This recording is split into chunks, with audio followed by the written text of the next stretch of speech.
Применить все свои навыки, проявить креативность и быстроту реакции в сложных клинических случаях. Победа во всероссийском конкурсе «Студент года медики» стала для Дейси Цичоевой полной неожиданностью. Изначально она просто хотела проверить уровень своих знаний. Слезы, отсутствие уверенности в своих силах, попытки сдаться. Путь к успеху был тернист.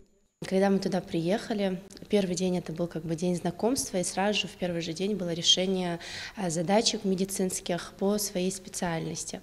И уже после первого дня я собирала чемодан и собиралась возвращаться домой, потому что решила, что все, дальше у меня ничего не получится. Вот. Но на самом деле ребята были очень крутые, они были разные, с разных вузов, у каждого были какие-то свои особенности, таланты, и когда я на них смотрела, я думала, я на самом деле очень рада, что сюда приехала, и у меня есть возможность познакомиться с такими крутыми людьми именно в своей отрасли. Более 100 студентов медицинских специальностей из 41 региона страны. Конкуренция была высокой, но с каждым заданием Дейси понимала, что почти 6 лет учебы не прошли зря. Лауреатами в направлении лечебное дело становятся Цичоева Дейси Муратовна, Республика Ингушетия. Отлично, друзья, аплодисменты. Конкурсные задания включали в себя демонстрацию профессиональных навыков, решение кейсов и самопрезентацию, в которой нужно было рассказать о себе в 3 минутах.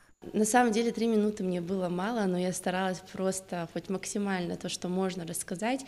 Я рассказала о своей деятельности в рамках вуза, о том, что я была участницей кружка и на кафедре анатомии, и на кафедре физиологии, о том, что мы проводили в вузе различные всероссийские конференции, конференции с международным участием. И также, конечно, рассказала о своей волонтерской деятельности, потому что она тоже напрямую была связана с медицинской деятельностью, так как я была руководителем организации «Волонтеры-медики», и рассказала про работу, которую мы выполняли, и про результаты, которые мы получили.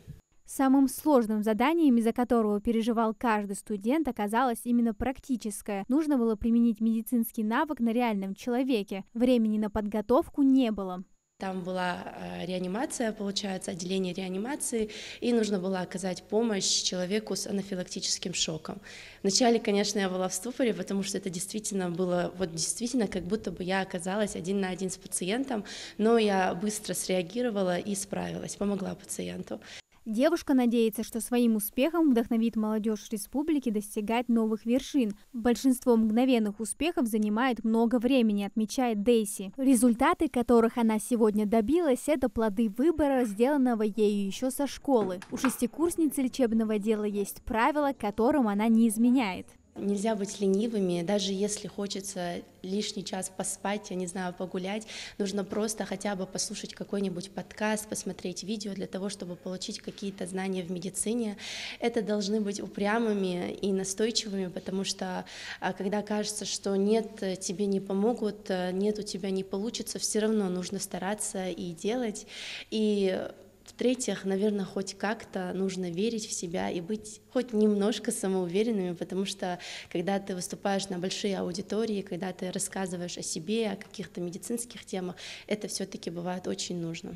Повысить престиж медицинских направлений обучения, поддержать научные достижения студентов-медиков, сформировать сообщество лидеров научно-медицинского развития, разделяющих общие ценности и готовых брать на себя ответственность. Вот основные цели проекта. Всероссийский конкурс «Студент года медики» проходит в 4-й раз и реализуется при поддержке Росмолодежи. Амина Зязикова, Акрамат Дасхоев, Магаз 24.